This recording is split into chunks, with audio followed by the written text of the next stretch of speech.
सुप्रभात बच्चों, मैं आपकी हिंदी शिक्षिका अनीता। आज हिंदी व्याकरण से संबंधित एक नया शीर्षक जिसका नाम है क्रिया।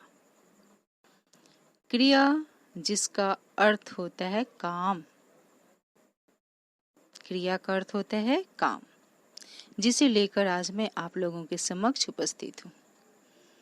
चलिए सबसे पहले हम लोग कुछ वाक्यों को देखेंगे। भालू नाच रहा है, किसान ट्रैक्टर चला रहा है।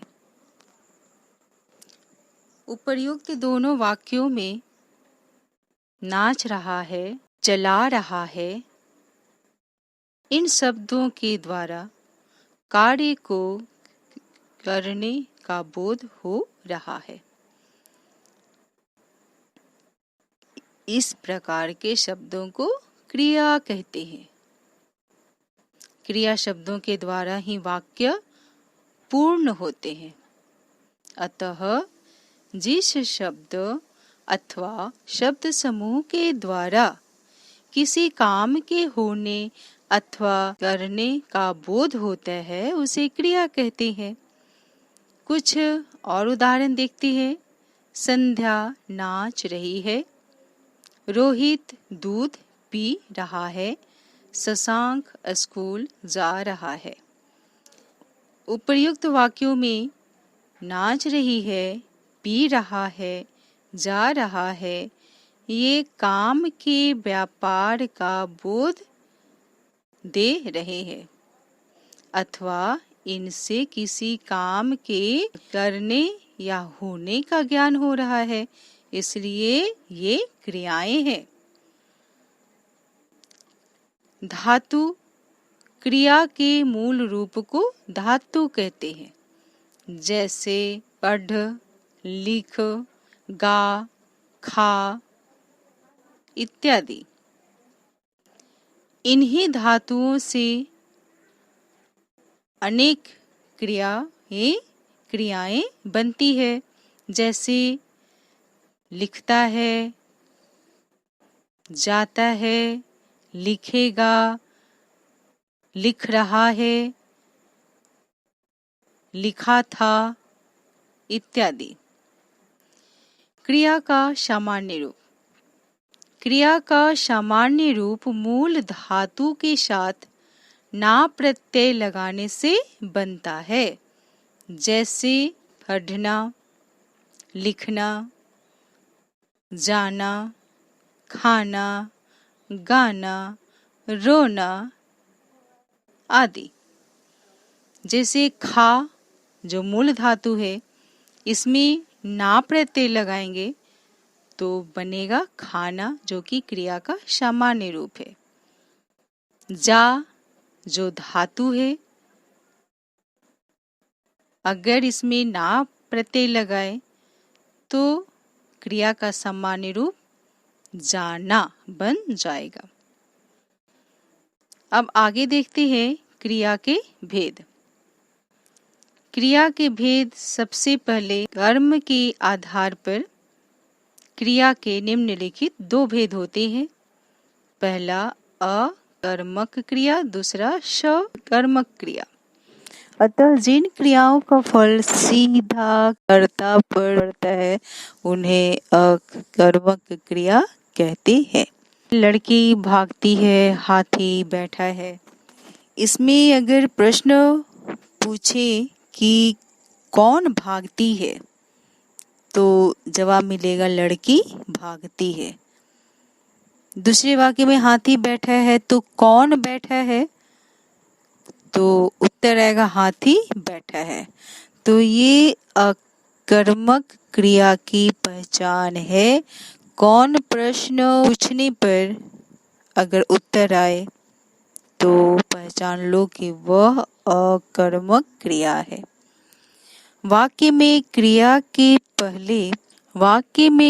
से पहले क्या या किसे प्रश्नवाचक शब्द लगाने पर यदि उत्तर न मिले तो वह अकर्मक क्रिया है। क्या और किसे शब्द लगाने पर अगर उत्तर न मिले तो वह अकर्मक क्रिया है। लेकिन कौन प्रश्नवाचक शब्द लगाने पर अगर उत्तर मिले तो वह अकर्मक क्रिया है। जैसे रोहन पढ़ता है। इस वाक्य में पढ़ता है क्रिया से पहले क्या लगाने पर कोई उत्तर नहीं मिलता, अतः यह अकर्मक क्रिया है। दूसरा भेद है सकर्मक क्रिया। सकर्मक क्रिया का उदाहरण देखेंगे। लड़की बंदर को देख रही है। माधुरी हार बना रही है। उपर्युक्त वाक्यों में देखना और बनाना क्रिया का फल लड़की और माधुरी पर न होकर बंदर और हार पर पड़ रहा है। इसलिए बंदर और हार क्या है? कर्म है। इसलिए देख रही है तथा बना रही है सकर्मक क्रियाएं हैं। यानी जिन क्रियाओं का फल कर्ता पर न पड़कर कर्म पर पड़ता है उन्हें सकर्मक क्रिया कहते हैं। इसे और अन्य उदाहरण के द्वारा समझते हैं। सीमा रामायण पढ़ती है। भौरा फूलों का रस पीता है।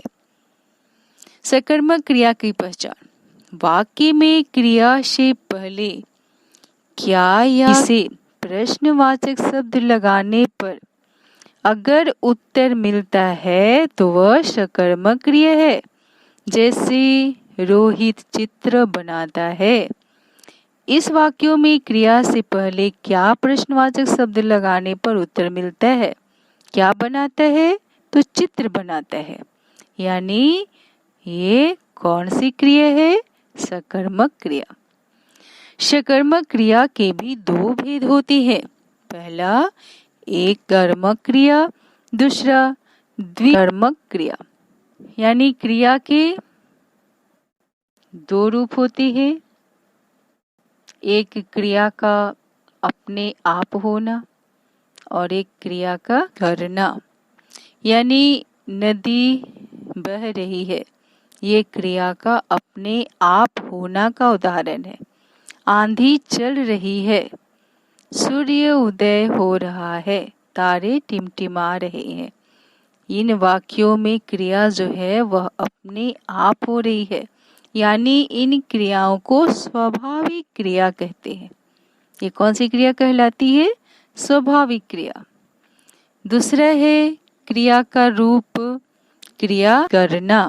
जैसे लड़कियां खेल रही है, माताजी खाना पका रही है, गाय चारा खा रही है। तो उपर्युक्त तीनों वाक्यों में क्रिया किसी न किसी के द्वारा की जा रही है। अतः ये क्रियाएं